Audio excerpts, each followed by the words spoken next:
எனக்கு சுத்த பூச கண்ணு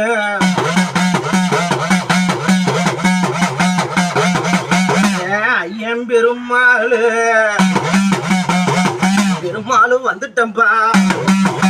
கண்ணு பெருமாளு வாசகண்ணு எட்டி கூச்சங்கண்ணு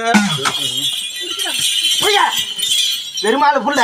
வீட்டுக்கும் கேட்க வந்த குடும்பத்துக்கும் கேட்க வந்த ஒரு இடத்துக்காண்டிக்கு வேற குறிச்சு வச்சிருக்கிற குடும்பத்திலயும் கொஞ்சம் குழப்பமா கிடக்குது சரியா எல்லாமே நம்பி ஏமாந்து வந்திருக்கப்பா சரியா நம்ப வச்சு ஏமாந்துட்டாங்க தொழிலும் கொஞ்சம் கஷ்டத்துல கிடக்குது எனக்கு கொஞ்சம் மீடியாத்தி கொடு சாமி உன்னை நம்பி தான் வந்திருக்கிறேன் எனக்கு ஒரு நல்ல வழி வெட்டி கொடுன்னு கேட்க வந்தப்பா சரியா குடும்பத்துல ஒண்ணு சேதாரம் ஆகிட்டு இருக்குது சரியா விரையா ஆகிட்டு இருக்குது அது எதனால ஆகுது என்ன பிரச்சனை விவரிச்சு கேட்க வந்தப்பா சரியா எல்லாமே சொல்றேன் கேட்டுக்கடா இந்த ஒரு 3 வருஷமா ரொம்ப கஷ்டகாலமா இருக்குடா சரியா அந்த 3 வருஷமா படாத பாடு வர்ற இத நல்ல வழி வெட்டி கொடுத்து உன் குடும்பத்தை மீடியாத்தனும் கேட்க வந்த அதே மாதிரி ஒரு ஆண் தெய்வம் ஒன்னும் ஒரு பெண் தெய்வம் ஒன்னும் வாசல்ல இறந்துருக்குதப்பா சரியா இறந்து போன தெய்வம் கன்னி தெய்வம் ஒண்ணு இருக்குதுடா எல்லாம் கிட்ட இருந்தாலும் ரொம்ப கஷ்டகாலம் கொடுத்தது இந்த கட்டை எட்டி உதச்சு உன் குடும்பத்தை நல்லபடியா மீடியாத்தி தரேன்டா கொண்டா எண்ணி 18 நாள்ல உன் குடும்பம் நல்லபடியா இருக்குண்டா